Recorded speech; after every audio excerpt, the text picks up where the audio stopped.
tarde a todos. Todos conseguem me ouvir? Tá tudo bem, Com Rivaldo? certeza, tá Maravilha. ótimo, tranquilo. Então, Graças boa a tarde a Deus. todos, boa noite para quem está aqui em Portugal. Nós tivemos um probleminha técnico agora, estamos começando 13, 14 minutos depois do tempo programado. Infelizmente, caiu o convite, o link. Não sei se vai ter alguém aqui participando conosco. Eu rapidamente coloquei um novo link aí no Facebook, no Instagram, porque caiu Hum, tudo. E sabe como é que são essas coisas, né? A tecnologia acontece. Mas é um prazer estar com todos aqui de volta no nosso programa Bate-Papo com Joana de Ângeles, aqui no canal Amigos do Nosso Lar. Esse programa vai ficar gravado a posteriori para quem quiser assistir. E esse bate-papo, a ideia é a gente fazer sempre uma roda de conversa entre o Nelson, no caso, hoje, o nosso convidado, que é o Rivaldo Sábio, que já já vou apresentar ele, e Joana de Ângeles também. Joana de Anjos também a gente tenta trazer ela para a nossa conversa de acordo com o nosso tópico, com o nosso tema que a gente conversa aqui em conjunto. E claro, eu sempre convido a todos para interagirem, para ficar aberto a perguntas, para todo mundo participar conosco desse bate-papo. Porém, hoje, não sei se vai ser só eu e o Rivaldo aqui, porque como caiu, acho que todo mundo foi bloqueado. Mas, de qualquer maneira, se você está escutando e vendo isso depois, tomara que você goste desse conteúdo, tomara que você se interesse também. O nosso tema de hoje é o Pedagogia Espírita. E o nosso convidado é um conterrâneo meu, que veio lá do Rio de Janeiro, que também não está mais no Rio de Janeiro como eu, que estou aqui na Ilha da Madeira. Ele está lá em Goiânia. Ele também é psicólogo, é doutor em psicologia da educação em Portugal, professor universitário aposentado, escritor de livros espíritas e presidente da Academia de Letras Espíritas do Sergipe, a ALESE. E além disso, ele tem nome de craque. Tem nome de craque duplo. Para é quem gosta de verdade. futebol, sabe o que eu estou falando. Ele é o Rivaldo Sávio. É, Seja bem-vindo, Rivaldo. Boa tarde. É um boa prazer estar com você tarde, no boa bate-papo. tarde, Nelson. Você sabe que essa história do nome, muitas pessoas já me perguntaram e falaram: "Mas seu pai gosta tanto de futebol?" Você fala, na época que o Rivaldo e o Sávio fizeram sucesso no futebol, eles ainda não eram nascidos, né? O meu nome é bem depois, eu sou um pouquinho mais velho que eles, né? Mas tem outro, o nome tem outro motivo, assim, que é também uma loucura, né? Era o nome do meu tio, que tinha falecido, e Sávio por causa de um santo católico, Domingos Sávio. Aí ficou Rivaldo Sávio, né? E uma mistura, né? Não, não combinam, mas deu certo, né? Que legal. Mas Esse, é um prazer enorme estarmos aqui. Agradeço o seu convite. Já tinha feito uma live com você algum tempo atrás, acho que foi na Alese, né? foi. Ao qual eu represento, né, a Academia de Letras Espíritas de Sergipe, a única academia de letras espíritas do Brasil, viu? A única que está aí e a gente divulga livros, lives, palestras, enfim. A gente faz o nosso trabalho aí de divulgação do espiritismo e já tem 6 anos já e tem dado certo, graças a Deus, viu? Que Estamos legal. aí, estamos juntos. Que legal, Rivaldo. Que bom, Brasileiro. Olha, já tem alguém aí nos vendo. Acho que o pessoal vai chegando aos poucos. Tomara que apareça alguém. Olha, Pronto. que bom, ó, tá vendo? Sejam Vai bem-vindos. chegar mais gente do que a gente imagina, você vai ver. A gente imagina zero, chegou um, já está 100%. Pô, já é 100%. É Mas olha, verdade. se a gente começar, pessoal, eu vou fazer a nossa oração para a gente entrar aqui em contato com a espiritualidade, esse momento, se reunir, levar o nosso pensamento. Então, eu convido a todos, em conjunto comigo, quem se sentir à vontade, é claro, a fecharem os olhos. E assim rogamos e agradecemos primeiramente a Deus Pai por mais essa oportunidade, por mais essa encarnação. Agradecemos a Jesus, nosso mestre e guia, nosso companheiro, nosso amigo, que nos auxilia a caminhar por essa encarnação, por essa vida, aprendendo um pouco mais na tua seara de amor. Agradecemos a toda a espiritualidade que prepara esse ambiente no canal Amigos do Nosso Lar, que de alguma forma permite, estabelece uma harmonia para que possamos aqui aprender todos em conjunto, um com os outros, com a mensagem do Mestre Jesus. E assim pedimos autorização para dar início a mais esse bate-papo com Joana de Ângeles. Que assim seja, graças a Deus. Então é isso, pessoal. Desculpa, sejam bem-vindos. Já tem mais gente entrando, que eu estou vendo ali aquele númerozinho lá em cima. Fico Vou feliz. refazer o convite aqui. É um bate-papo entre Nelson, o Rivaldo Sávio, Joana de Anjos também, que a gente vai trazê-la aqui já já, com alguns trechos interessantes que eu separei aqui sobre o tópico de hoje. E convido a todos vocês participarem também. A ideia do bate-papo é a gente estarmos aqui reunidos, trocando um pouco. Então, dúvidas, comentários, quer mandar um oi, um alô, um beijo, um abraço, sejam todos bem-vindos. Tá bom? Legal. Então, vamos começar a falar um pouco sobre essa história da educação, da pedagogia espírita. E eu queria chamar aqui o Rivaldo, convidar ele a falar um pouquinho dessa história da base, lá do início, como é que foi essa formação. Fala um pouquinho para a gente, Rivaldo, sobre esse tópico, por gentileza. É importante a gente começar do começo, né? Então, esse processo, né, José Herculano Pires, foi um dos primeiros escritores espíritas, né, a escrever sobre a pedagogia espírita. Mas ele não foi o primeiro a trabalhar com isso dentro do Brasil. Né? O início se dá com Eurípides Barçanufo. Mas José Herculano traz no livro dele A Pedagogia Espírita, de 1970, ele traz o seguinte questionamento. Ele diz assim: por que a pedagogia espírita? Ele fala isso logo no início do livro.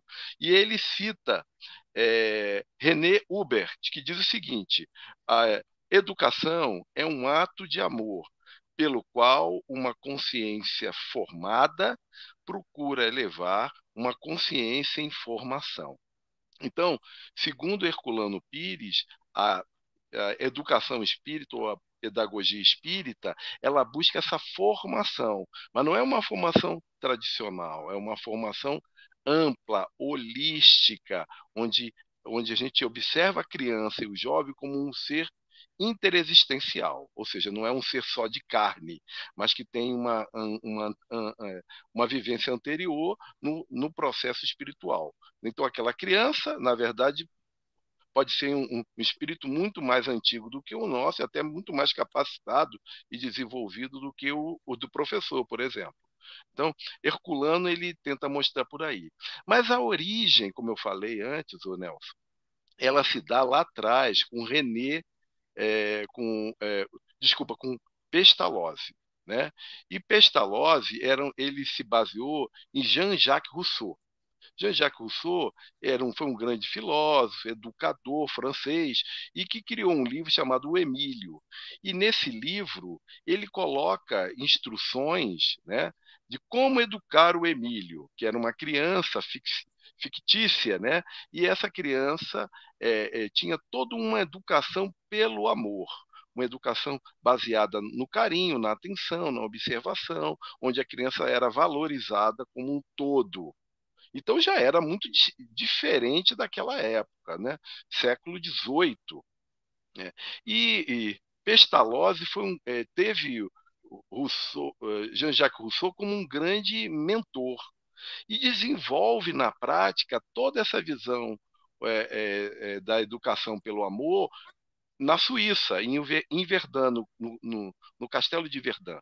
E desenvolve uma educação belíssima, baseada numa visão do amor à criança, especialmente, e de um trabalho educacional que trabalha todas as características e potencialidades do ser humano. Os aspectos religiosos ou espirituais, se assim aqui o queiro entender, né? Os aspectos científicos, artísticos, enfim, é, é, todas as ciências que existiam na época, Pestalozzi desenvolvia no castelo, que não tinha horário, não tinha portas cerradas e recebiam qualquer pessoa, ricos, pobres, filhos de reis, pessoas do povo. Quem podia pagar, pagava, quem não podia, não pagava. E ele desenvolve toda uma perspectiva de uma instrução, que, como ele chama, de educação pelo amor. através da observação da natureza. Ele saía da sala de aula, observava a natureza, utilizava a natureza de Deus para explicar aspectos da ciência, da biologia, da química, da astronomia, e por aí vai, né? E a criança tinha voz ativa. A criança ela era ouvida, ela questionava os professores e trazia o ponto de vista dela, que era valorizado. Ora, repare só, Nelson, naquela época e ainda hoje, menos, é claro, sempre foi uma educação mais centrada no professor, uma educação muitas vezes autoritária, agressiva, né, com castigos físicos, e Pestalozzi já imprimia um outro tipo de educação, um outro tipo de avaliação, né, com critérios outros. Né? E, por coincidência, que não é coincidência, Allan Kardec foi aluno de Pestalozzi. Repare só, como uma coisa está ligada à outra. Ele foi para a escola de Pestalozzi com 9 anos de idade, se eu não me engano, ele sai com 18 ou 19, já como professor. E ele, inclusive, deu aula na escola de Pestalozzi, que ele aproveitava os melhores alunos para já ter uma formação acadêmica de professor. E Kardec era uma pessoa brilhante, né? Falava vários idiomas, tinha um conhecimento vasto sobre ciência, era um cientista, né? Sobre filosofia, que ele aprendeu com Pestalozzi, né? Não foi com qualquer um. Né? E vai desenvolver na França a sua primeira escola com todos os princípios pestalozzianos, entendeu? E essa base educacional, Nelson, vai dar base para a doutrina espírita. Aí é que está o detalhe. A doutrina espírita ela tem um caráter pedagógico, onde o processo reencarnatório eu venho para cá para aprender, aí aprendi, volto de novo, passei de ano, volto de novo e volto de novo. Oh, mas eu não aprendi bem matemática, não aprendi bem química, volta de novo. Aí eu não aprendi moral, não aprendi a ética, volta de novo. Então é um processo pedagógico constante, contínuo, eterno. Então essa visão pestalozziana da formação de Kardec, ela é impressa dentro da formação da criação ou da codificação, melhor falando, do Espiritismo. E no livro dos Espíritos, Kardec fala, ele coloca no livro dos Espíritos, deixa eu até ler aqui a frase, a educação é a chave do progresso moral. Tem uma passagem que ele coloca exatamente isso. Ele mostra que o processo educacional é fundamental. Ora, ele era professor, né? Então, na sua essência, né? Então, ele acreditava nesse processo. Então, a base começa aí. E no Brasil, trazendo para o Brasil, quem implementa inicialmente é Eurípides Bassanufo, no início do século XX, cria a primeira escola espírita no Brasil em 1907, chamada Escola Allan Kardec.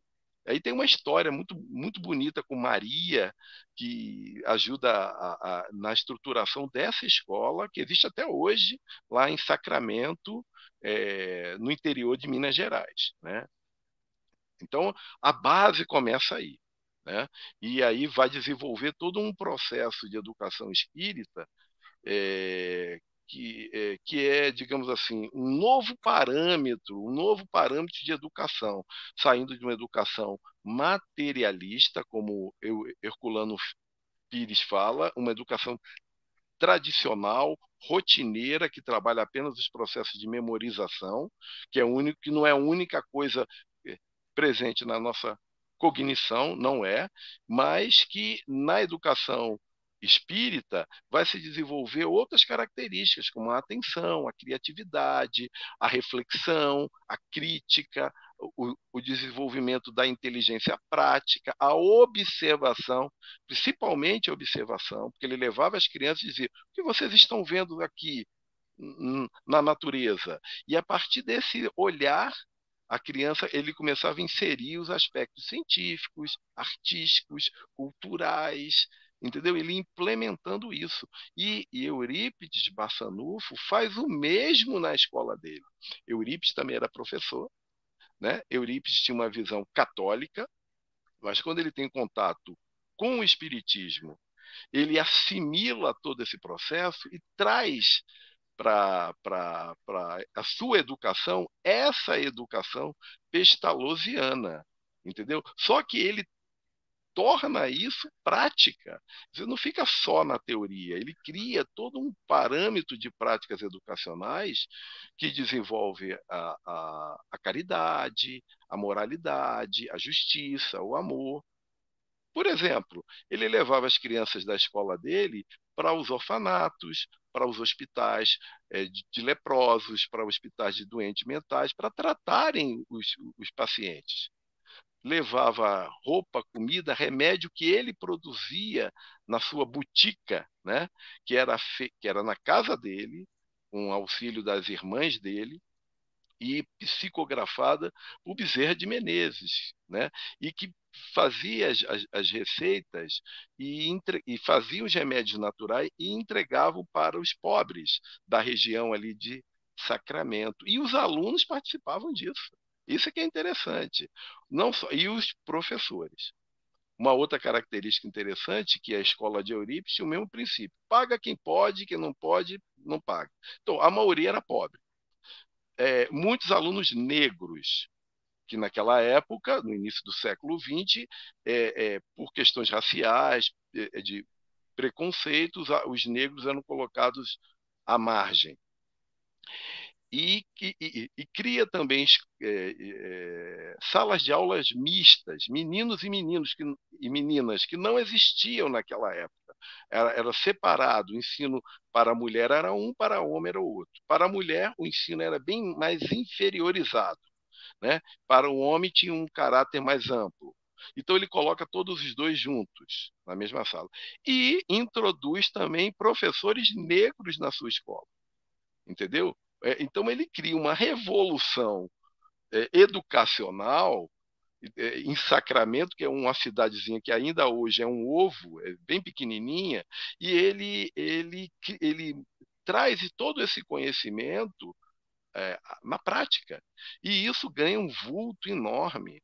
Entendeu? E olha, Nelson, Eurípides morre com 37 ou 38 anos na gripe espanhola em 1918, bem novo. E bem novo ele fez esse tanto de coisa. Sem falar que foi vereador, né?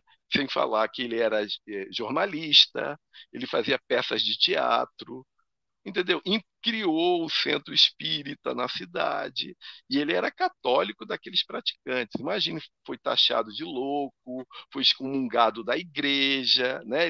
Aconteceu tudo de ruim com ele, mas ele continuou desenvolvendo, porque ele teve inclusive o apoio, como eu falei logo no início, de Maria. Não é qualquer pessoa, né? Não é qualquer espírito, é uma alma nobre e luminosa que deu um apoio a Eurípides, porque Eurípides não só era um grande professor, mas ele era um médium fortíssimo. Eurípides tinha uma capacidade mediúnica de desdobramento simultâneo, né? Ele tinha coisas assim, e ele mostrava isso para os alunos. Os alunos não tinham medo. Os alunos entendiam que ele estava desdobrado, entendiam que era uma psicografia, participavam, entendeu? Então, Maria deu todo o apoio, por quê? Porque ele tinha uma escola antes, e essa escola era uma escola tradicional. Quando ele teve o contato com o espiritismo a partir de um tio dele num centro espírita rural, numa fazenda, nos arredores de Sacramento, Eurípides fica encantado. Ele lê em uma noite o livro de Leon Denis, né? E ele fica encantado com aquilo e vê que aquilo tem respostas para o que acontecia com ele, porque ele era médium. Ele não conseguia entender ali, a Igreja Católica não explicava aquilo para ele. Né? Ele falou, poxa, por que acontecem essas coisas comigo? Né?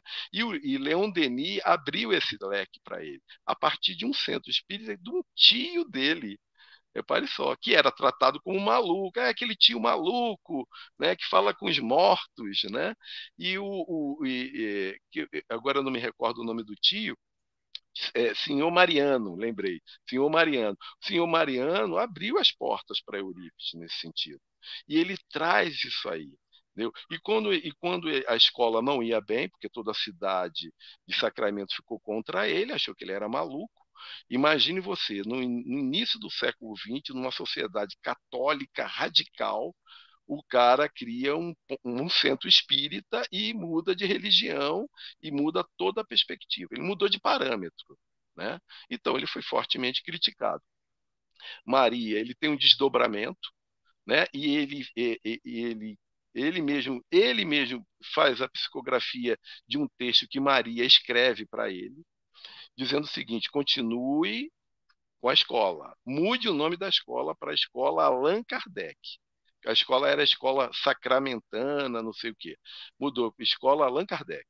E toda quarta noite faça o evangelho. Toda quarta noite. E dê aulas de astronomia. Maria foi bem específica assim no recado. E ele fez exatamente isso. E a escola começou a dar certo. E os alunos começaram a ir para lá. E a sociedade sacramentana começa a perceber que a escola tem um diferencial. As crianças são bem tratadas, as crianças são educadas, as crianças melhoram na sua formação acadêmica, intelectual, né?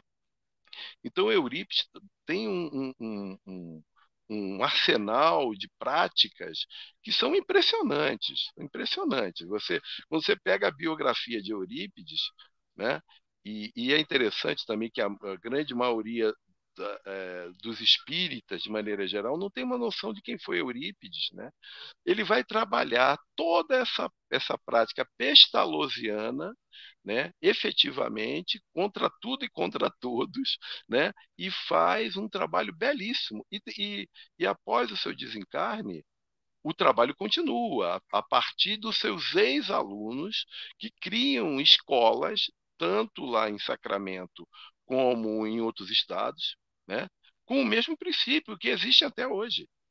Lá em Sacramento foi criada uma escola chamada Eurípides Bassanufo, foi criado, se eu não me engano, foi na década de 60, e que foi criado por uma ex-aluna dele, que era órfã, que foi acolhida por Eurípides, Corina Novellino, que depois faz um livro biográfico do Eurípides, e mostra aquilo tudo que ele fazia lá, ela repete na escola, que existe até hoje, né? Uma escola modelo, que eu até utilizei na minha pesquisa de pós-doutorado, pesquisa essa que virou esse livro, Nelson.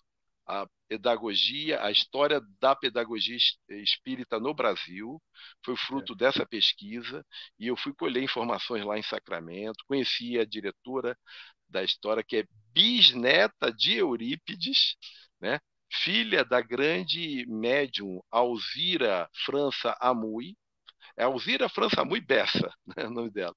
E ela escreve vários livros sobre educação espírita, e o mentor da escola, evidentemente, é o próprio Eurípides Bassanufo. Ele é o mentor na escola, e toda quarta-feira à noite, como Maria assim determinou, eles fazem um encontro espírita, né? E como a Francine, que é a filha da Alzira, me falou, vai quem quer. E aí o que acontece? Todo mundo vai.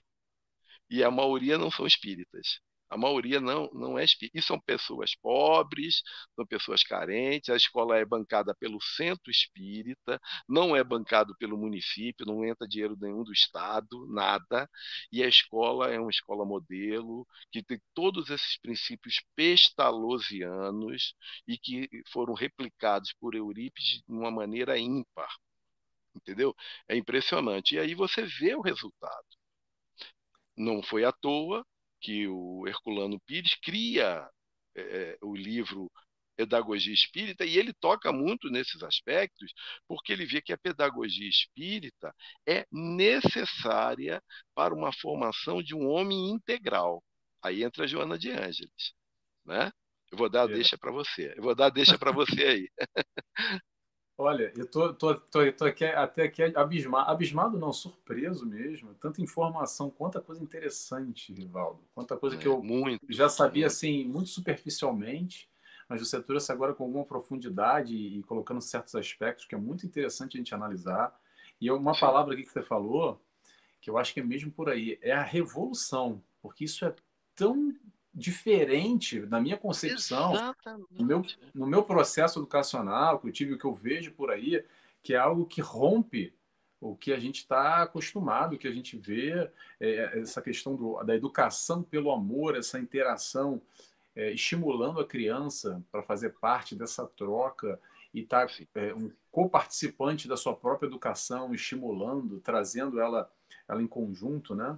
E essas Sim. bases da educação ser a chave do progresso moral, a formação do homem integral, como você falou, são realmente esses critérios que a gente tenta hoje aqui, enquanto adultos, né, vivenciar de alguma forma e modificar. Mas que bom essa veia, de alguma forma, já para preparar essas bases estruturais. Quem dera eu, resumindo, tivesse esse tipo de educação lá quando criança. Exato. Todos nós, Exato. os nossos filhos, É. poder ter acesso a esse tipo de amor e de uma educação num rompante completamente diferente do que é a academia como um todo, pelo menos até onde eu Sem dúvida. conheço. Deixa eu só abrir antes de fazer trazer Joana de Anjos para a gente aqui. Vou fazer aqui, ó, trazer alguns comentários. Primeiro é a Maria Henriques, que está aqui em Portugal. Que bom, Maria, que você achou nosso link, que a gente se perdeu, mas que bom que você nos achou agora. Boa Legal. noite, Nelson Tavares e convidado. E ela faz aqui uma pergunta, é a pergunta que é o Rivaldo que vai responder, que eu não vou nem me arriscar. A pergunta que é a seguinte: pode reunir-se numa tríade pedagogia da liberdade e livre-arbítrio, pedagogia da ação, só aprendizado, desenvolver potencialidades e pedagogia do amor de Fraga, o processo evolutivo, concorda? Eu acho que é de, Embaixo ela eu escreve acho que é de, eu acho que é de traga, que traga o processo evolutivo. É, que é, traga o é, processo que evolutivo. traga o Perfeito. processo evolutivo. Veja só, pode sim, Maria. Veja só, a pedagogia espírita, ela vai trabalhar exatamente a potencialidade humana como um todo, de forma assim, integral, holística. Aspectos afetivos, aspectos intelectuais, aspectos físicos, artísticos, culturais, quer dizer, o que está no homem e o que está fora dele, né? E fazendo com que essa criança se integre. E o professor, o educador, ele vai ter essa perspectiva de que aquela criança é um espírito eterno. Né? Então, é uma outra perspectiva que sai do materialismo. Então, você entende que aquela criança não é um ser ignorante, né? É um ser que está num processo evolutivo espiritual, talvez até mais forte do que o seu, mais capacitado do que o seu. Então, o respeito àquela criança é outro. Porque hoje, Nelson e Maria, o processo é de entender o ser humano físico, é o corpo. Ah, aquela criança frágilzinha ali, coisa e tal. Não é só aquilo. Ela tem capacidades que podem, devem ser desenvolvidas se a educação permitir. A nossa educação hoje, e você falou muito bem, Nelson, ela é limitante, ela é repetitiva, ela é behaviorista, ela é condicionante, estímulo, resposta e reforço, é esse processo. E aí você só formula, a criança só trabalha na criança aspectos da memória, ela memoriza número, datas, contas, fórmulas, mas isso não gera um aprendizado significativo, como dizia Vygotsky. Repare só, a pedagogia espírita, que surge lá atrás com Pestalozzi e depois com Kardec e aí com Eurípides, ela trabalha muito mais tempo esses aspectos teóricos que Vygotsky, Piaget, que já falava de uma educação construtiva, né, onde a criança é participativa, a criança constrói essa educação. Repare só, muito mais antes do que isso. A psicologia vai entender isso muito depois. Mesmo assim, essa educação, que é uma educação ampla, que trabalha a aprendizagem, a ação, a observação, dentro de um princípio de respeito pelo amor, ela não colou. Por quê? Né? Foi uma educação porque, infelizmente, os nossos gestores públicos no Brasil e no mundo têm uma visão de que educação não deve ser amplificada. Quanto mais ignorante formos, quanto mais massa de manobra seremos. Então, aquela falácia que existe ainda no Brasil, Nelson, é tudo pela educação. É uma conversa fiada, né? Então, assim, a educação é pobre, limitante. Eu vou dar só um exemplinho. Em 2019, antes da pandemia, eu perguntei a duas turmas, eu era até janeiro era professor universitário, né? Me aposentei. Eu perguntei a duas turmas de letras: quantos livros vocês leram durante o ano? 120 alunos. Nenhum, Nelson, tinha lido. Nenhum tinha lido um livro. Impressionante, turmas de letras. Então você vê por que isso? Porque os alunos são incapazes? Não, porque eles não têm a perspectiva de crítica, de avaliação, de interpretação. Você pega um texto, o aluno não consegue ler. Aluno adulto. Por quê? Passaram por todo esse processo condicionante a vida inteira. E a pedagogia espírita, ela não é condicionante, ela é participativa, ela é construtiva. E o aluno é respeitado, inclusive no seu erro, na sua perspectiva, porque ele vai errar. Mas por que que errou? Por que que é assim? Porque a criança vai perceber na prática, na vivência, na experiência, na ação, como a Maria falou. E aí o aprendizado é mais significativo, ele é profundo. E eu não esqueço. Eu não esquecerei jamais, porque aquilo tocou a minha alma, entendeu? E quando eu for chamado a lidar com aquele aprendizado, ele vem naturalmente, porque aquilo realmente eu aprendi, eu não apenas memorizei. A memória é um dos aspectos da cognição, não é o único, não é? Então, pode sim, Maria, ter essa visão, e a educação hoje não tem. É materialista, limitante, e a formação dos professores que advém daí também o é. São professores, não que os professores não queiram ensinar os alunos, não é isso, mas eles também têm uma limitação na sua formação. E aí eles vão fazer, vão dar de si o que eles podem dar, né? Mas a grande maioria segue a mesma cartilha da educação tradicional, magistocentrista, onde o professor é o centro da educação e a criança é um zero à esquerda. Não pode ser assim, né? Perfeito, perfeito, Rivaldo. Interessante porque é um processo que estimula a autonomia, né? Ao contrário Exato. da coisa que você falou, de colocar ali, quase que Ctrl C, Ctrl V, né? Que é Isso, basicamente a educação. isso Copia e mesmo. cola. Então, para que eu vou ler livro? Para que eu vou me Você preocupar manda com um o aluno computador? fazer uma pesquisa hoje, ele faz isso, ele não pesquisa, ele não vai ler o livro, não vai na biblioteca, ele Ctrl C, Ctrl V, acabou, né? Para quê, né? Para Horrível, que é mais prático? Hoje a né? tecnologia não vem em função da educação nesse caso, vem a favor Exatamente. de replicar o que a gente precisa dizer para o professor ir lá e dar nota e pronto, está despachado e já estou formado, tenho um diploma e aí eu tenho teoricamente a minha capacitação profissional para, enfim, Mas, educacional para seguir a minha vida. Mas tem uma coisa interessante aqui que a Maria colocou, que eu quero comentar. Ela falou sobre, no final, falando sobre pedagogia e evangelização infantil. E aí eu quero dizer, isso. queria comentar sobre isso, porque é importante, Maria, também. Foi uma ótima pergunta, tá, Maria? Obrigado pelas perguntas. Aliás, todos aqui que estão conosco, sejam bem-vindos. Todas as perguntas é ótimo que a gente vai trocando.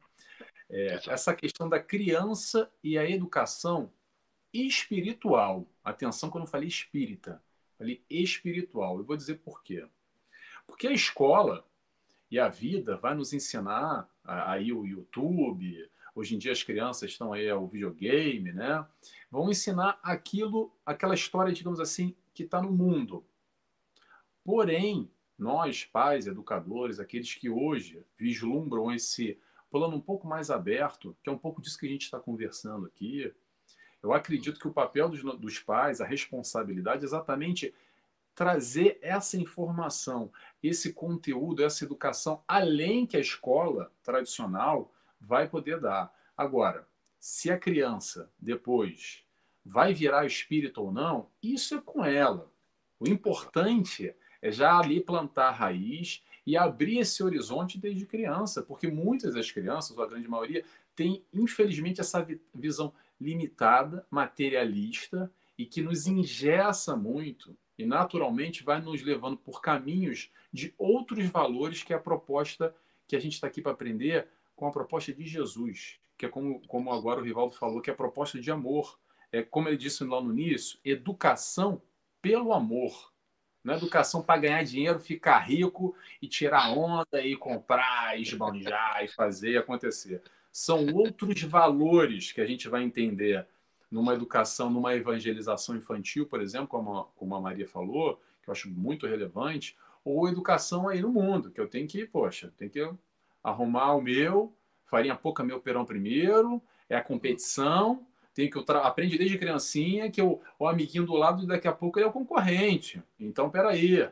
Vamos. Se der, se ele é amiguinho, abraça ele, mas daqui a pouco você está empurrando ele. É uma educação num formato Exatamente. diferenciado que a gente É, aprende nesse todo, que somos todos filhos do mesmo pai, que estamos aqui no aprendizado no amor, que a gente está aqui para evoluir através dessa encarnação. Então muda completamente esse panorama. Então, sim, Maria, acho importantíssimo, ainda bem que você colocou, porque, na minha opinião, tem tudo a ver dentro das possibilidades do ensino tradicional, que é a grande maioria no mundo, isso que o Rivaldo está falando é uma revolução, é algo muito novo, mas ainda assim, isso. dentro da metodologia tradicional de ensino, a gente pode dar um pouco além. E esse pouco além talvez seja aí numa educação dentro de um centro espírita, ampliando um pouco mais. Claro que não vai ser igual dentro da escola. Que bom seria se todas as escolas fossem com essa base Exato. pestalozziana, como o Rivaldo falou. É. Mas olha, seguindo aqui que tem mais. Quer comentar alguma coisa, Rivaldo, antes que eu continue aqui? Só rapidamente. Por favor, por favor. A pedagogia espírita não é evangelização, ela é maior do que evangelização. Ela trata o indivíduo como um todo. Na porta da escola Eurípides, que foi uma frase retirada do próprio Eurípides, está lá escrita na porta da escola, que já me chamou a atenção quando eu entrei, dizendo assim: ó, aqui não se educam espíritas, se educam espíritos. Olha a diferença. Então, a educação dele não era espírita, ele era educação ampla. Falava de valores éticos, morais, de justiça, de amor, na prática. Qual é o melhor aprendizado você falar de amor? Você ir lá no hospital lidar com velhinhos, né? Ou levar remédios para pessoas doentes. Você está vivenciando o amor. Isso é o amor. É diferente você falar o amor, vamos fazer um conceito do dicionário. Amor é isso, isso e aquilo. Não. Pera lá, isso aí é a mesma educação anterior. A evangelização, ela tem um foco específico, ela vai focar na educação dos espíritas, entendeu? Que é válido, é muito importante. Herculano Pires fala isso, ó, todo centro espírita deveria ter uma escola de pedagogia espírita lá dentro. Não tem, né? Mas deveria ter. Mas como não tem, mas tem evangelização, a evangelização ajuda muito. Porque vai dizer o seguinte: olha, eu vou ajudar o meu filho, essa criança aqui, a ter uma formação espírita. Se ela vai ser espírita, como você falou, não sei, mas eu vou dar a base para ela, que a escola tradicional deveria dar, entendeu? Então, e não dá, né? Quando muito, escolas católicas, que a gente sabe que existe muito no Brasil, tem aí em Portugal também, e que passam conceitos do catolicismo, né? Discretamente, né? Passam os conceitos do catolicismo. Ótimo, ok, já é alguma coisa, mas não é isso que ele fala, é a educação do espírito mesmo. A criança entender que ela é um espírito eterno, que ela não é só aquele corpo físico, entendeu? É uma coisa assim, é uma outra visão de educação totalmente diferente, né? Totalmente Não tenha diferente. dúvida. É Verdade. um novo paradigma, um novo Novo. paradigma. Uma revolução mesmo, como você falou ainda há pouco, né? Exatamente. É tudo novo. E ainda se faz novo. É interessante que faz tanto tempo, né? Mas é tão atual, tão Rapaz, revolucionário. eles É estavam tão. além do tempo, esses caras estavam além do tempo, não tenha dúvida, né? É A, Ma- impressionante. A Maria agradece aqui, muito bem, obrigada pela explanação e resposta. Ela também embaixo coloca, ela diz, sou enfermeira, meu querido, como eu o entendo. Tá falando Ó, com... tá vendo aí? É isso aí, Maria. E tem mais uma, Beleza. uma pergunta aqui, é a Milene Pacheco, que é lá do Rio Grande do Sul, que diz o Sim. seguinte, nossa amiga também que nos acompanha. Boa tarde, queridos. Quanta riqueza escuto nessa live. No geral, os centros espíritas brasileiros utilizam os ensinamentos da pedagogia espírita? Interrogação. Obrigada. Não, não, infelizmente, querida. Eles vão trabalhar, lógico, tem alguma coisa ali, né? Tem alguma coisa, porque a pedagogia, ela ajudou, essa pedagogia de Pestalozzi ajudou na formação do próprio Kardec e, evidentemente, aquilo é ultrapassado para a codificação espírita, sem dúvida. Então, todos aqueles conceitos que a codificação espírita traz está na pedagogia espírita. Só que é feito de uma outra forma. Não sei se você já atuou, já viu como é uma escola de evangelização. É uma coisa assim muito infantil, claro, mas que fala de alguns conceitos de amor, de reencarnação, não sei o quê, muito superficial, né? De uma forma lúdica, porém não vivencial.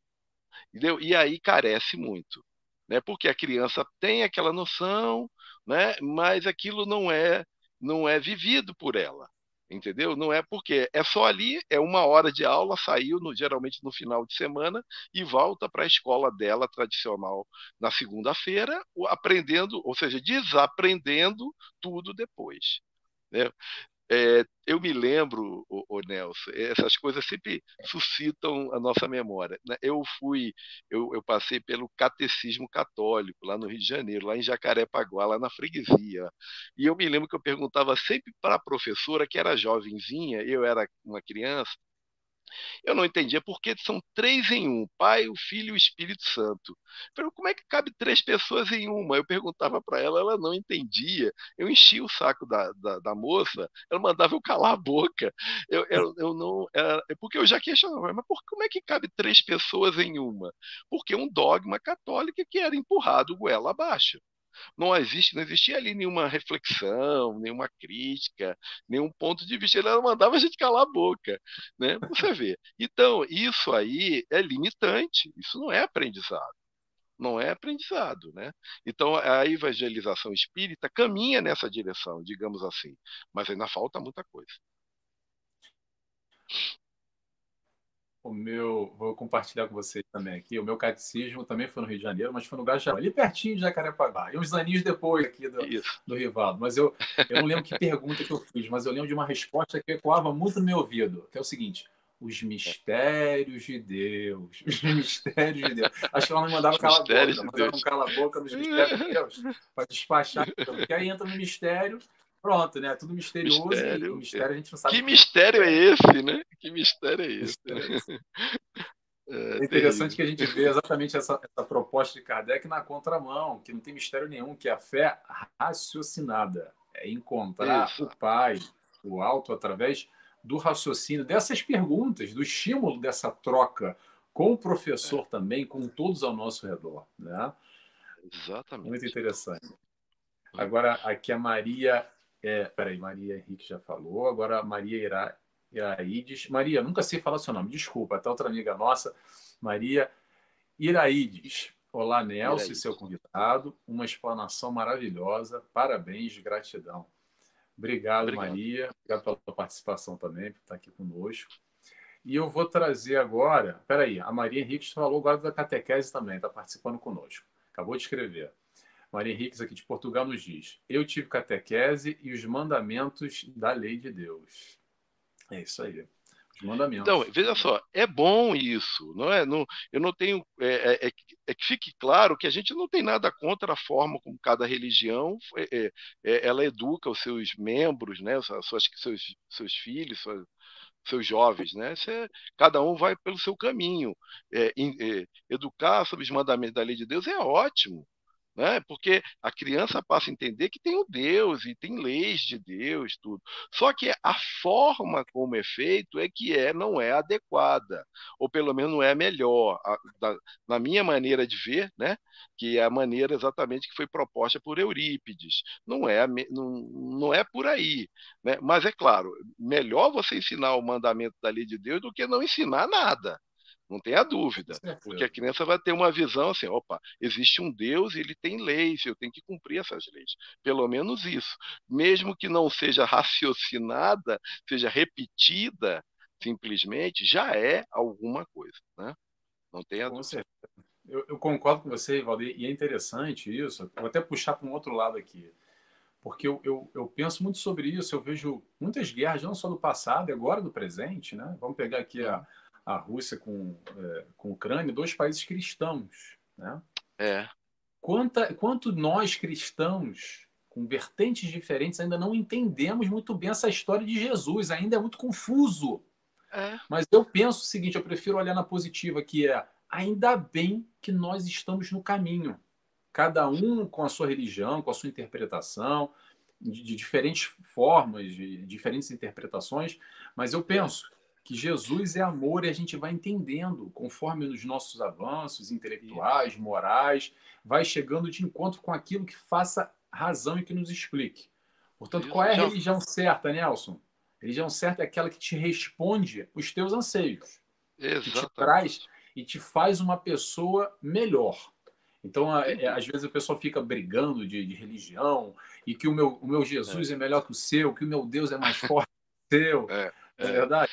E que Eu, bom que a e gente eu, E a fala. gente entende o seguinte, já foi pior, né? Hoje está ainda essa Torre de Babel, mas já foi pior, já foi muito pior, né? Antes pegavam os cristãos e botavam numa fogueira, botavam os leões no circo romano, né? Hoje já não fazem isso, né?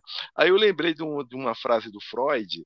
O Freud ele foi caçado na Alemanha no pós-guerra. Aí ele foge para a Inglaterra, né?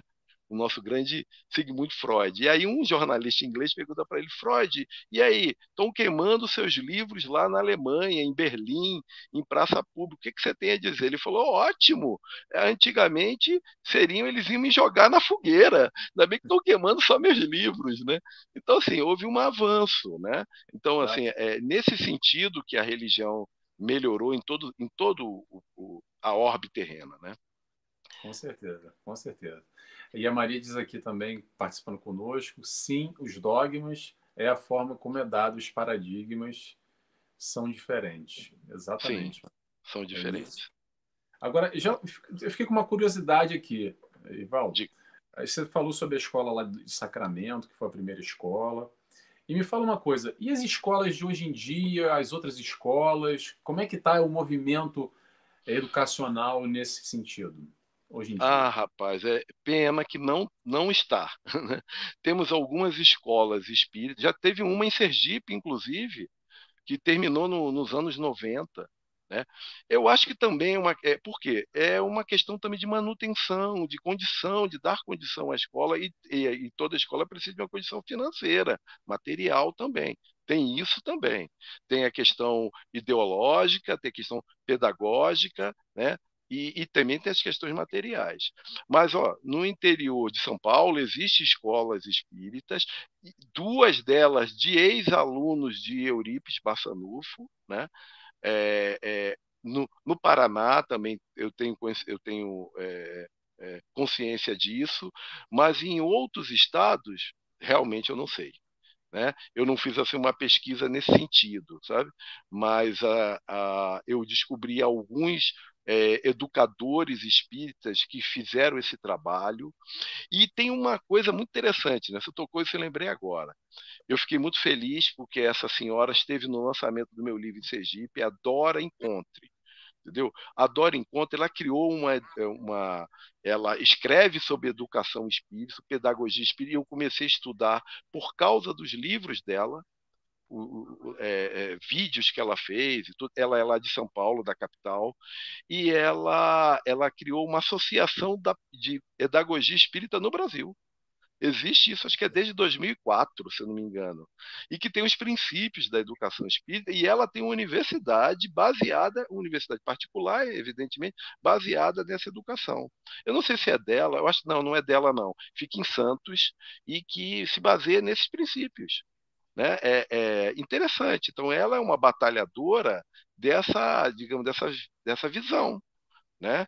E dessa prática de desenvolver uma perspectiva integradora, integrativa sobre o homem, o corpo, a alma, sob a perspectiva das leis imortais, né, de Deus, da evolução espiritual, da reencarnação, tudo isso dentro de uma visão educacional, tanto no ensino fundamental, como médio, como superior. Então, ela é uma batalhadora nesse sentido. Eu discordo dela de alguns aspectos, tranquilo, mas ela é uma pessoa que tem uma visão muito, muito interessante. Dora Encontre, entendeu? Depois, se você puder, você faz uma pesquisa por aí na internet, você vai encontrar. Ela tem vários livros, ela tem até uma editora e se não me engano, ela me falou lá, fiquei muito feliz de saber disso. O pai dela era amigo de Herculano Pires. Mas olha só, ela trouxe essa visão do Herculano Pires, que ela conheceu Herculano Pires mesmo. Né? Então ela traz isso de Herculano. Ela tem Herculano assim como um mentor dela. Né? Então, assim, e sem dúvida, o Herculano foi o cara que primeiro escreve sobre isso no Brasil. Repare, Eurípides faz a prática, né? E Herculano ele vai estudar sobre isso e cria. Herculano escreveu mais de 80 livros, cara, imagina, né? Não eram psicografados, não, eram livros dele, né? E Herculano fala sobre a educação espírita, filosofia espírita e tudo mais. Então a Dora Encontre, ela bebeu nessa fonte do Herculano Pires, com certeza. Entendeu? E aí ela faz esse trabalho lá em São Paulo, em Santos, e criou essa associação, né, em 2004, se eu não me engano. Né? Então, assim, é o caminho, mas não desenvolveu. Então, eu tenho me colocado, o Nelson, não sou nenhum arauto da educação espírita, mas como eu fiz um trabalho nesse sentido, eu vi que esse era era um caminho para mim, como educador, como professor, porque eu estava cansado dessa educação tradicionalíssima, rígida, e eu diria até, com licença da má palavra, burra, né? E aí o que, que a gente percebe? Existe outro caminho, por que não desenvolvê-lo? Aí eu fui lá a fundo, né? E essa senhora, Dora Encontre, eu li alguns livros dela e que falam exatamente desses princípios básicos da pedagogia espírita. Não tenha dúvida. Vamos lá. Muito interessante mesmo, Rivaldo. Como você mesmo falou no início, eu acho que é muito novo para muitos espíritas, inclusive para mim. Claro que eu já sabia um pouco dessa história, mas muito en passant. Eu acho que é até pouco explanado mesmo no movimento a Isso, importância, o fundamento. Acho que carecia de mais atenção, de ter um pouco mais de discussão nesse sentido, até para perceber enquanto nós, de alguma forma, podemos colaborar com essa diferença, com esse movimento de alguma forma e fazer diferente, que foi isso. o que o Rivaldo está buscando. Parabéns, Rivaldo. Eu acho que mesmo por aí. Obrigado. E aqui a Maria também, ó, tá dando parabéns junto comigo, igual que ela diz aqui, ó. Que live maravilhosa. Sim, Nelson Tavares, o seu convidado é extraordinário. Parabéns Ah, aos dois. não vou nem dormir hoje, viu, Maria? Obrigado, Obrigado, muito Maria. obrigado. Eu vou agora trazer aqui um pouco de Joana, no sentido dessa educação, mas o educar-se. Eu retirei aqui um trechinho para trazer ela para a Hum, nossa conversa. Tá vamos lá, lá. para quem quer referência, eu sempre digo, tá lá no livro Celeiro de Bênçãos, na página 33. Um pequeno trecho aqui que eu separei, que eu quero trazer para a nossa conversa, que diz o seguinte.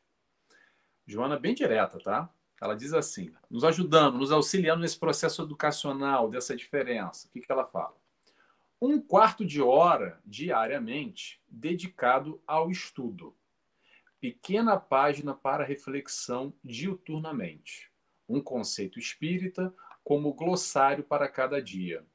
Uma nótula retirada do contexto luminoso da codificação para estruturar segurança em cada 24 horas.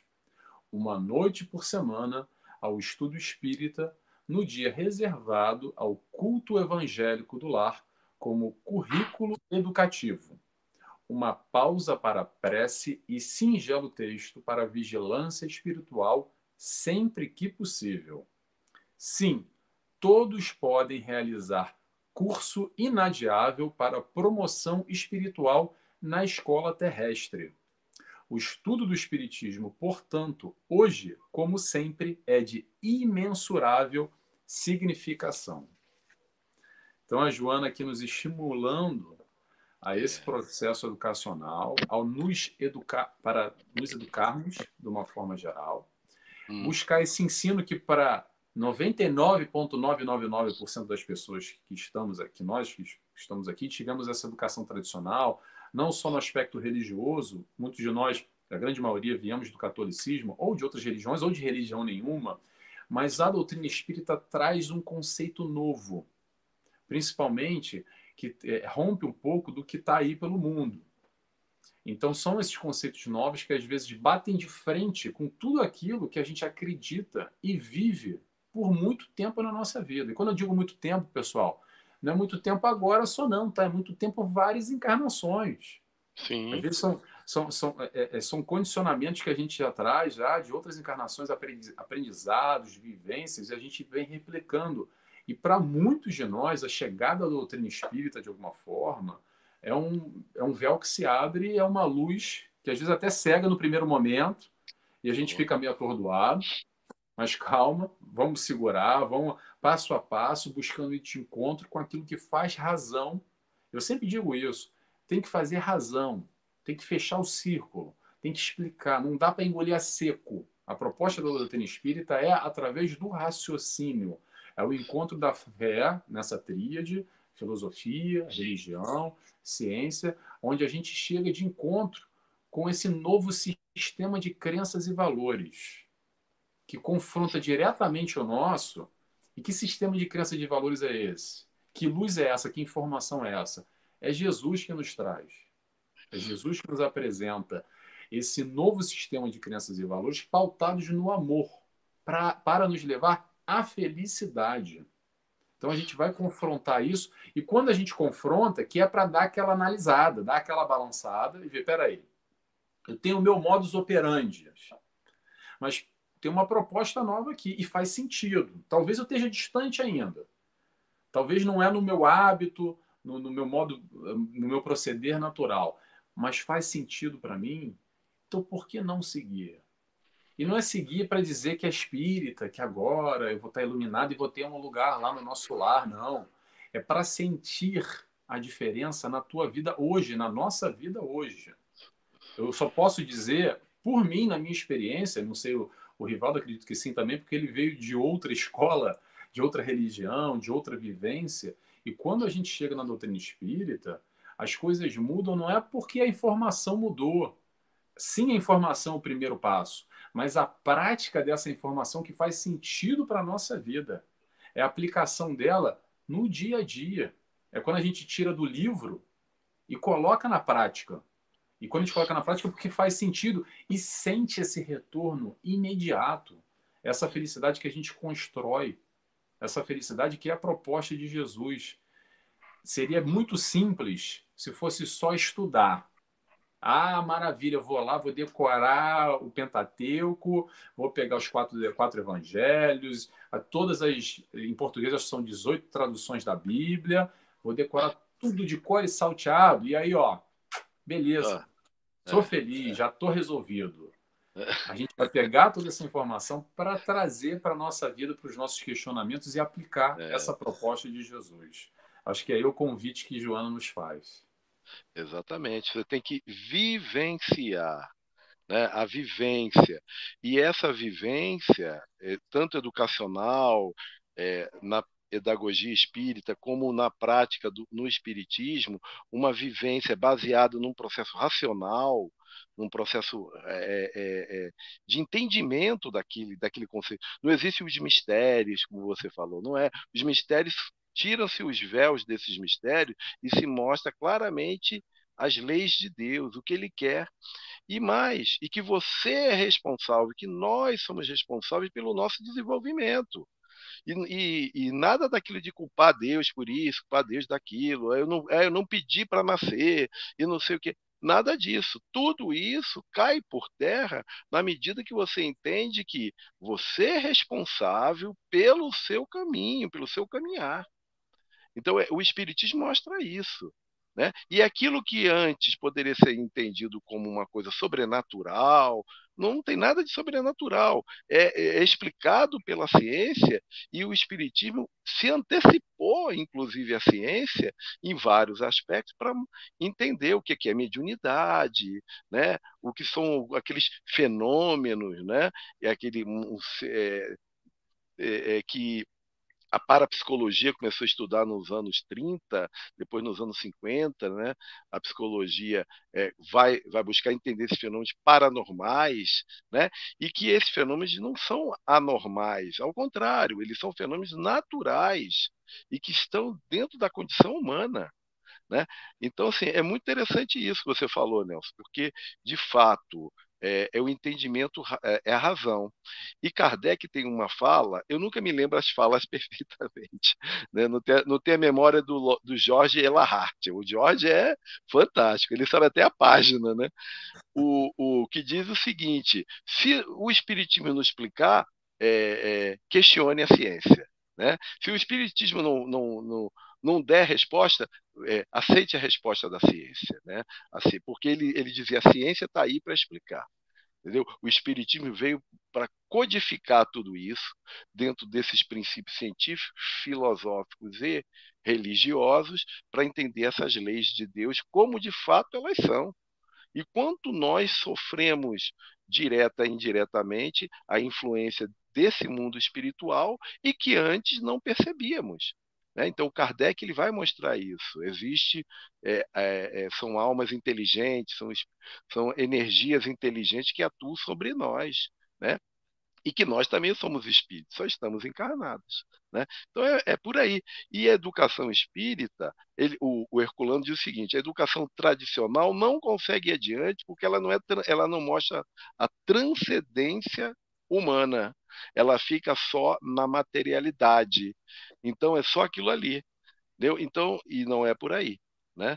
A própria ciência hoje, quando a gente, esquecendo a educação, falando só da ciência, já percebe que muitos desses princípios que antes eram colocados pelo Espiritismo já são entendidos pela ciência.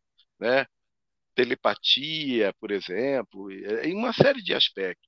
O efeito da oração, por exemplo, o efeito que isso causa no cérebro. Né? Tem umas pesquisas muito interessantes, científicas, né? Que mostram o quanto o processo de orar, por exemplo, ou de dar um passe magnético vai ajudar na cura do indivíduo dentro de parâmetros científicos. Né? E o Espiritismo já estava antes aí falando sobre isso. Né?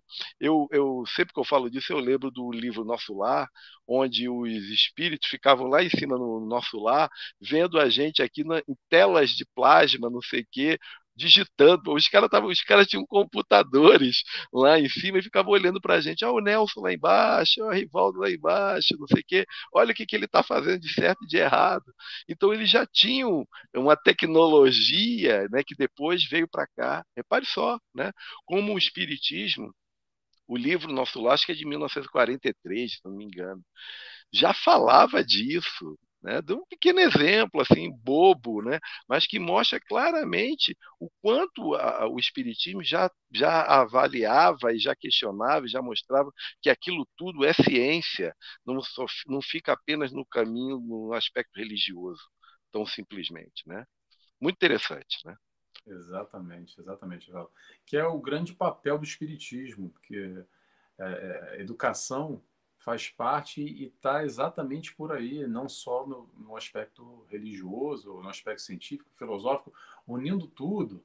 O que a gente vai chegar à conclusão é que o espiritismo vem trazer luz para as nossas vidas. E essa Sim. luz vai vir através da educação. Esse é o papel do espiritismo.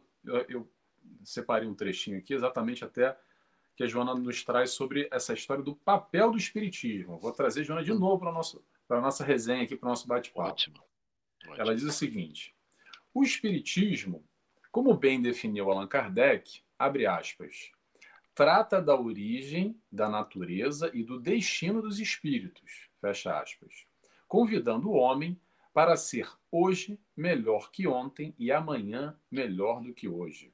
Assim sendo, é imperiosa a tarefa de estudá-lo, buscando conhecer as nascentes da vida, a jornada do princípio espiritual e trabalhando com segurança e valor a si mesmo para, renovado cada dia, apresentar o índice de melhoria moral e espiritual de cada hora.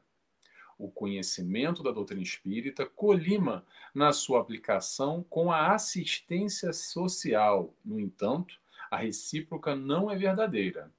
Espalhemos a revelação espírita e iluminando os que esmagam e estrangulam corações, estimulando a miséria, o desconforto, o abandono de grande parcela da humanidade, estaremos salvando o amanhã, porquanto o homem generoso e esclarecido de agora não renascerá para ressarcir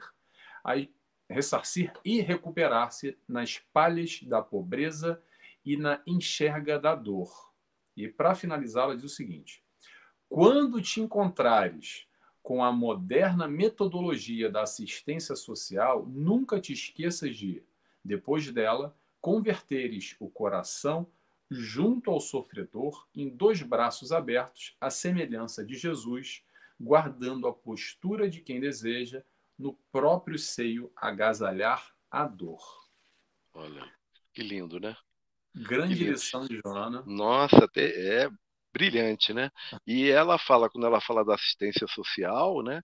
Que a assistência social hoje que se move no Brasil e no mundo, ela ainda é muito materialista, né? Por isso que ela falou, a recíproca não é verdadeira, né? Mas se estivermos trabalhando com a assistência social, que trabalhemos dentro do princípio do Cristo, né? Do amor, do acolhimento, né? Ou seja, você ser bem acolhido num hospital, numa escola, numa clínica, né? Numa situação em que você está fragilizado, né? Você ter aquele sorriso, aquele abraço, é outra coisa. É. Não basta ter o aspecto material, é importante, né? Não tenha dúvida. Os governos devem dar de si nesse sentido, de ter uma assistência social plena para a todo mundo, né? De forma com qualidade, né? Mas ter esse processo do acolhimento humano que carece muito, né? E Joana, além de esclarecer essa questão, que é belíssima, ela também fala da importância da psicologia, a nossa área, que o quanto ainda é materializada em termos do entendimento do comportamento humano. E muitos, ainda com muito preconceito, viu, Nelson, sobre entender que por exemplo, o comportamento, a resultante do comportamento, os aspectos emocionais, o inconsciente, tudo, na verdade, são frutos da nossa alma, do nosso processo, né? É, é, de energia vital, né? E que a psicologia cria algumas barreiras ainda científicas frente a isso. Avançou, né? Joana coloca aí no seu trabalho, são 12 livros sobre a psicologia espírita, digamos assim, né? Essa psicologia mais espiritualizada, onde se percebe que existe um ser humano, existe uma alma ali, né? Então, que em vários momentos nós temos que trabalhar a alma do indivíduo, não só o corpo do indivíduo, né? Então, essa percepção ainda é muito distante. Eu me lembro, Nelson, quando eu escrevi o meu primeiro livro, que não era um livro espírita, o livro era um livro de psicologia geral. Foi em 94, 1994. O nome do livro era A Psicologia, um Estudo da Alma. Pô, caíram de pau em cima de mim lá na universidade, porque o chefe do departamento veio me perguntar por que eu botei aquele título. Eu falei, mas a psicologia não significa o estudo da alma na sua origem grega? Né? Não é essa? Aí ele ficou sem resposta. Não estou falando nada demais. Mas ele já estava querendo induzir que eu estava querendo falar sobre espiritismo. Ele sabia que eu era espírita. O livro não era sobre espiritismo, né? Mas eu coloquei esse título sugestivo exatamente já para chamar a atenção, né? Hum. E eu sabia que ia ter reações, né? Mas Isso foi, foi de boa. Foi de isso foi boa onde? isso. Isso foi onde? Foi Oi? na UERJ, na Federal do Rio? Onde é que Não, foi? quando eu já professor na Universidade Federal de Sergipe. Ah, de Eu Sergipe. entrei em 92, isso foi em 94. Aí eu escrevi um livro. Um livro era de psicologia geral, Sim, entendeu? sim, Falando sobre sim. aprendizagem, desenvolvimento, não sei o quê. Mas eu tocava, assim, nas questões espirituais, assim, muito levemente, e o título tinha esse caráter, né? Foi mais para fustigar mesmo, né? Cá para nós, né? Mas aí o cara não gostou, né? Mas aí eu me saí com essa daí, e que é verdade. O que na verdade o que Joana fala, a psicologia é o estudo da alma, né? Que os gregos falavam lá atrás, Sócrates, Platão, Aristóteles, aquela turma boa lá, né? E que a psicologia se materializou e hoje está fazendo o movimento inverso, graças a Deus, né? Aos pouquinhos, mas eu também percebo muito Aos essa pouquinhos. resistência. É. Não sei hoje em dia, né? Já faz uns aninhos já que eu estava, digamos, me formando e participando mais do meio acadêmico, mas sem Hum. dúvida nenhuma, até o próprio Jung, que vai um pouco além, né, de Freud, Isso. o pessoal já torce o nariz para ele e fala: Ei, esse aí, Não, ó, os, cuco, cuco, esse aí não é. Os freudianos clássicos não gostam do Jung, não, porque o Jung ele foi por uma vertente quando ele fala sobre o inconsciente coletivo, toda aquela gama de traços que nós trazemos de cultura às outras. Mas como é que nós trazemos traços, arquétipos de outras culturas se nós só conhecemos essa cultura? Né? Isso Exato, veio da onde? Isso veio exato. da reencarnação de vidas anteriores, né? Então, eles não gostam, não, realmente. Mas eu adoro o Jung. Eu acho ele ótimo, eu acho ele ótimo. E dizem até que ele era médium. Eu não tenho certeza disso. Dizem que o Jung era médium. Tem Entendeu? um livro tem um livro que ele escreveu que eu não lembro agora, que já faz muito tempo, que um livro dele parece mesmo uma coisa psicografada, porque Hum, eu não vou dizer, não vou lembrar que pronto, já faz alguns anos aí, eu também não sou muito bom de é, memória, mas é mesmo assim algo fora do padrão, até pela é, escrita dele, percebe-se ali alguns pontos pela é. temática e também pela forma da escrita, sabe? Que aquela coisa Exatamente. percebe, Era diferente. provavelmente agora se foi uma psicografia ou não, pronto, aí já são outros 500. Mas a Olha, história dele conta alguns fatos também que se assemelham a experiências mediúnicas. É bem interessante. quando eu fiz esse livro, o último capítulo do livro é sobre uma junção entre a psicologia, a educação e o espiritismo. E eu cito o Jung, que ele fez uma pesquisa com médiums que ele, na época era chamado de sonâmbulos. E Hum. ele queria entender como é que essas pessoas em transe falavam com espíritos. Mas ele não vai fundo nessa questão, sabe? Eu não sei se ele teve medo, se foi alguma pressão, não sei. Realmente eu não sou especialista do junguiano, mas ele tem uma passagem que é muito interessante, que ele faz uma pesquisa mesmo, ele entrevista, ele vai lá ver os médiums em transe, né? E fica absorvido com aquilo ali. Ele falou, nossa, e eram conhecimentos que ele sabia que aquelas pessoas não tinham. Eram pessoas simples e que traziam conhecimento sobre filosofia, coisas profundas. E falei, como é que essas pessoas sabem isso? Né? Aí ele fica meio na dúvida e coloca, enquadra como processos de doença mental, de delírios mentais, etc. e tal, mas na verdade ele sabia que não era, com certeza. Sim. Né? É a classificação entra naquele grande saco, né? É um distúrbio mental, uma ilusão, É, e aí pronto. exatamente. A Classifica, Maria está joga dizendo, naquele. a Maria tá Pode dizendo falar. que ele era médium, sim. A Maria está dizendo aí que ele É, era médium. É, é isso aí. Obrigado pela exatamente. participação. Eu ouvi essa história também. Né? Bem, agora, voltando aqui àquela questão da assistência social, isso é algo importante que eu quero ressaltar também, é o seguinte. A questão da assistência social que Joana colocou esse tópico aqui para discussão, É interessante, sem dúvida nenhuma, porque a assistência social, inicialmente, não só é importante, como é necessária. Aquela Hum, velha frase que todo mundo conhece: saco vazio não fica em pé. Então, a sim, gente tem a necessidade, sim, do pão material, sem dúvida alguma, porém, tem um outro pão, que é o pão espiritual. Porque o pão material vai saciar a fome, mas vai acabar logo. Já já está com fome de novo. Agora, o pão espiritual fica, e fica para sempre. E aí, exato. essa oportunidade, esse chamado de que, quando tiver, de alguma forma, auxiliando esse irmão que vem de encontro com a necessidade, também oferecer o pão espiritual, a informação, o acolhimento. Eu gosto sempre de falar, pessoal, não digo isso para não é para catequizar ninguém e chamar ninguém com a bandeirinha do espiritismo e vem, me acompanhe, vem atrás de mim, como se fosse um guia turístico. A É, ideia não é, é essa, tá? A ideia não é nem falar de Jesus, não precisa nem falar de Jesus falando de amor dos preceitos que Jesus nos entrega. Então a gente pode falar de Jesus sem ao menos mencionar o nome dele.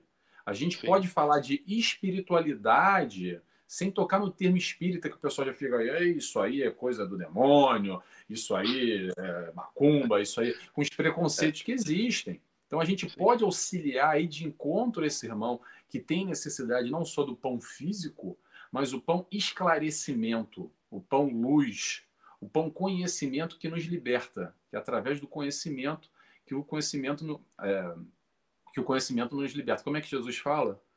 Esqueci agora. Conhecer a verdade vos libertará. nos libertará. É É, por aí. É como Emmanuel nos diz, se não me engano, é Emmanuel que diz também que basta 5 minutos de evangelho para já estar comprometido. Não é comprometido, para já estar de alguma forma encaminhado e entendendo a é, diferença que é esse mundo material, o que está por aí e como é que é diferente. E aí nós temos aqui a oportunidade barra responsabilidade de isso. auxiliar e fazer essa caridade. Porque a maior caridade, de novo, que a doutrina espírita, a maior caridade com a doutrina espírita é a divulgação também. Então a gente pode divulgar a doutrina espírita sem mesmo falar de doutrina espírita. Essa Exatamente. caridade conhecimento. É, Até porque exatamente. quantos de nós chegamos até a doutrina espírita através de muito sofrimento? Sofrimento devido à ignorância, porque antes a gente não sabia. Porque se alguém É, tivesse nos explicado, talvez antes, a gente não teria sofrido. Mas que bom que chegamos a esse conhecimento, a essa informação, que hoje esclarece, nos liberta, nos dá direcionamento. E talvez aquilo que nos incomodava antes, principalmente quem vê num processo mediúnico, complicado às vezes, sim, hoje sim. esclarecido não está sofrendo mais.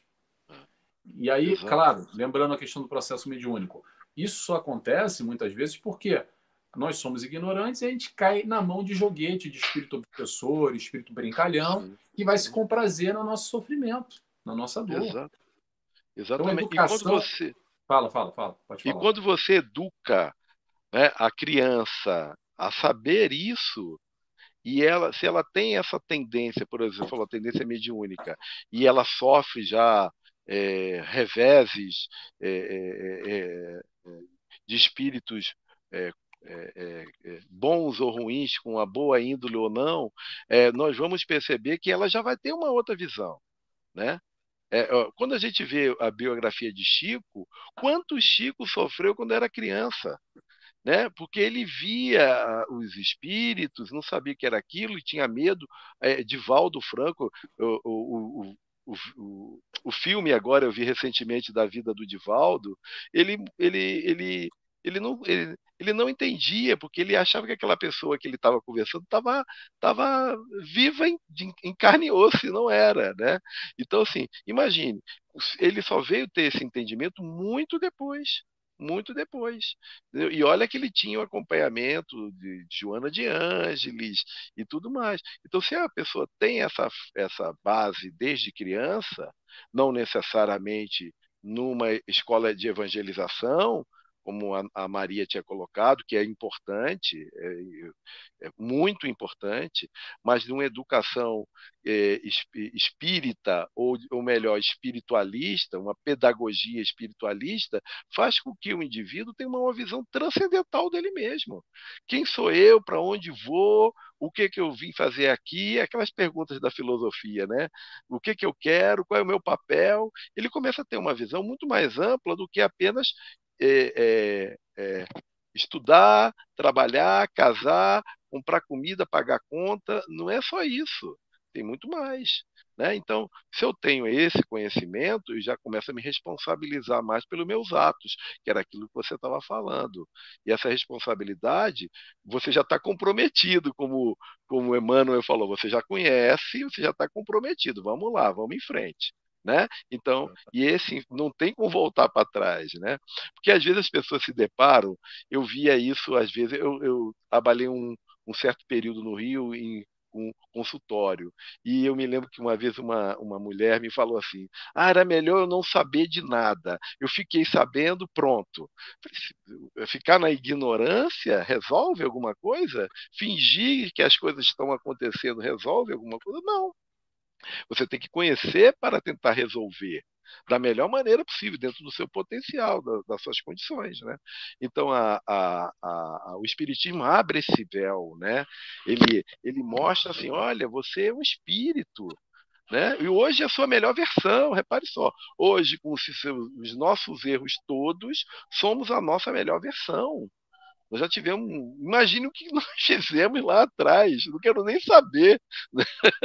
Eu vou ficar envergonhado de mim mesmo. Então, é melhor olhar para frente e tentar melhorar como pessoa em todos os sentidos, né? E aí uma educação que trabalhe já isso, né? Valores da justiça, do amor, da caridade e tudo mais, faz com que a criança já comece a entender que o buraco é mais embaixo, não é? Não é só aquilo.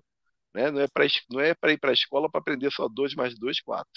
Não é só isso. Né? Vai muito mais, né? Exatamente.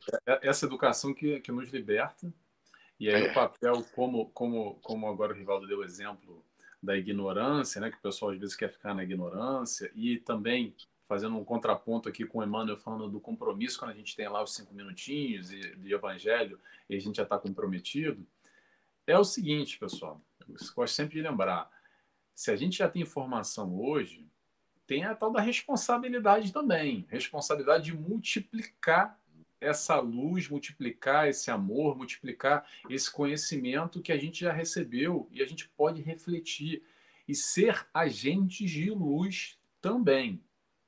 Também.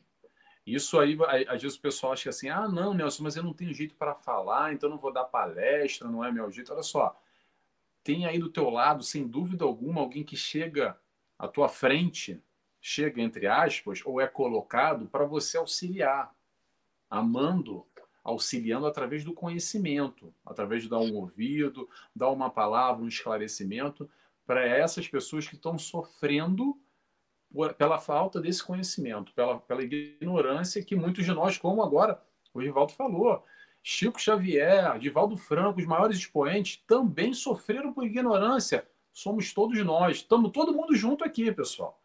Para a maioria de todos nós, isso aqui é tudo muito, é muita vanguarda, é tudo muito novo ainda. Então, se faz necessário esse conhecimento, esse aprendizado, massificar da melhor forma possível, fazendo a nossa parte. Não precisa fazer um grande estardalhaço, mas a gente pode dar um pinguinho de água ali. Se a gente dá um pinguinho de água e cada um dá um pingo de água, a gente vai enchendo um copo de água, vai enchendo uma garrafa, vai enchendo um oceano. É fazer a nossa parte buscando auxiliar todo mundo que está necessitado nesse momento, como nós também, muitos de nós já fomos necessitados. A Maria Henrique está falando aqui conosco o seguinte: essa live fez-me muito bem, sinto uma leveza extraordinária graças aos conteúdos aflorados. Muito bom, excelente, como estou orgulhosa de vocês, meus queridos amigos. Parabéns. Obrigado, olha que Maria. legal. Muito Mais uma vez. obrigado, muito Que obrigado. bom. É para isso que a Muito gente faz, obrigado. Maria. A gente Exato, exato. faz. Foi o que você falou. É a pessoa poder ter aquela vivência, aquela experiência, aquele conhecimento, aquilo que aprendemos e poder transmitir aquilo. E mesmo que não haja conhecimento, né? Às vezes é uma pessoa. Eu me lembro que nesse filme do Divaldo, ele tem uma senhora negra que era analfabeta. E ela não sabia ler o Evangelho, não sabia, mas ela tinha muita coisa no conhecimento aqui na cabeça e nas vivências anteriores. Mas mais do que isso, ela era amor, amor, ela transmitia paz, ela fazia as coisas acontecer. E nós podemos fazer de várias maneiras. Fazer uma live, escrever um livro, fazer uma palestra, tudo é um caminho. Porque é uma missão nossa. Eu, como professor, eu tenho isso como missão já, porque é uma coisa que eu acho importante. Eu fico muito feliz de fazer isso, porque eu sei que pode tocar uma pessoa, pelo menos, né? E isso já é muito bom. Ela já vai ter algum conhecimento sobre aquilo. Ah, que legal, vamos ver quem é Joana de Ângeles, vamos ver quem é esse Eurípides, né, com esse nome estranho, né? Vamos lá ver. E aí descobre que são pessoas luminosas, são espíritos luminosos, né? Então isso é importante. Existem várias maneiras. Por quê, né? Como é que dizia Kardec? Fora da caridade não há salvação. E isso é uma forma de caridade. É uma maneira de você se doar. Se você não tem dinheiro para comprar comida, ou roupa, ou agasalhos e tudo mais, você pode doar você. Você vai lá e se doa com o seu conhecimento, com o seu sorriso, com o seu abraço, né? Com o seu com acolhimento, né? E às vezes só um olhar para uma pessoa, né? Ela se sente acolhida. Então é importante saber disso e vivenciar isso. E quanto mais a gente conhece dentro do espiritismo, do que foi proposto por Kardec, nós vamos vindo que, opa, eu tenho que aprender mais, opa, eu tenho que fazer mais, eu estou carente nisso, eu preciso aquilo, eu estou vacilando, eu estou errando, vamos lá. Então é isso, né? É devagarinho, né? Devagarinho, né? Exatamente. Ela disse mais outra coisa aí, né? Agora, não, é a Maria, é outra Maria, essa é do Ah, Brasil, tá no Brasil. A Maria Irade ah, fala que o pão espiritual é solidariedade, que nós temos acolher os nossos irmãos em qualquer situação, é o dever de todo cristão. Gratidão, queridos irmãos, exatamente, Maria. exato. Obrigado pelo comentário. É isso que a gente está falando aqui, a importância desse pão espiritual, não só o pão material, exatamente isso. E agora a gente já está chegando no nosso horário, estamos terminando. Eu vou já já pedir para o Rivaldo fazer uma oração para a gente, e se ele quiser fazer alguma Ok. consideração final. Mas antes eu quero fazer já um convite para o dia 4, sem ser esse domingo próximo. O outro domingo a gente vai ter um outro bate-papo com Joana de Ângeles, com um convidado que vem do Rio de Janeiro, que é o Daniel Navarro Puerari, que vai o tema do nosso encontro, do nosso bate-papo vai ser turbulência na família, que é um tema ótimo Opa, também para falar dos nossos tema probleminhas opa. de família. E Rivaldo, hoje em dia as famílias, muitas delas em turbulência total, né? Infelizmente, né? É bom, é um tema muito interessante. Mas eu agradeço muito aí, Nelson, a gente poder explanar isso aqui no Brasil, em Portugal, onde quer que a nossa live possa chegar, para a gente falar um pouquinho sobre o Cristo, sobre educação, sobre as propostas de desenvolvimento, crescimento, evolução do espírito humano, encarnado ou desencarnado, para que a gente possa ter essa visão de que só depende de nós, é nossa responsabilidade isso. É esse papel que a gente tem que ter, né? Então, e aí a gente vai tendo a oportunidade de poder desenvolver isso. Isso é muito bom, viu? Agradeço mais uma vez aos ouvintes aí, as Marias que perguntaram, né? Agradeço muito porque são perguntas que vão um pouco mais fundo na nossa questão. Claro está que esse tema não termina aqui, é muita, muita coisa, né? Se for falar aqui, mas é um ponto inicial que pode e deve ser explanado aí, viu? com certeza. Com Vamos à certeza. Eu oração que então? agradeço a sua presença. Acho que foi ótimo, passou super rápido. A gente só vai fechar Rapaz. mesmo por causa do horário que a gente tem para cumprir. Senão, acho que o papo ia ficar mais uma meia hora aqui com tranquilidade, né? Porque aí em Portugal fica muito tarde, né? Aí acaba ficando muito tarde aí, né? Não, é mais Aqui também no... por causa pelo canal, para não ficar muito longa a live. A gente tem um Isso. direcionamento do canal. Aqui agora são 10h42. Para mim tá tranquilo, eu gosto de dormir tarde, mas já tá na É hora, verdade. né? A Maria tá aqui também, já tem trabalho amanhã, que ela trabalha no hospital, que eu sei. Então a gente já Isso. vai se despedindo por aqui. Rivaldo, obrigado, tá, pela presença. Obrigado. Viu? Eu Muito te obrigado peço mesmo. pra você fazer uma oração para a gente encerrar, pode ser? Pode ser, com certeza. Então vamos lá. Então vamos fechar os nossos olhos, ver a figura excelsa de Jesus, nosso mestre maior, de Maria, nossa Mãe Santíssima, e agradecer a todos eles e a espiritualidade maior a oportunidade de estarmos aqui e de termos uma semana repleta de paz, de tranquilidade, de amor, de saúde, para que possamos alcançar os nossos objetivos materiais ou espirituais para o nosso desenvolvimento enquanto espírito que somos. Gratidão por todas as oportunidades e rogamos a Deus a mudança necessária no nosso planeta, no nosso país, do processo educacional, para que tenhamos crianças e jovens mais reflexivos, mais críticos, mais participativos, buscando a evolução intelectual e espiritual dessas pessoas. Assim seja. Assim seja. Pessoal, gravado aqui, 1h30, perfeito. Não daria para ser melhor. Beijos e abraços a todos que estiveram conosco ao vivo. Quem vai assistir depois, beijos e abraços também. E até a próxima oportunidade. Obrigado. Obrigado, querido. Fique com Tchau, tchau. Deus. Valeu.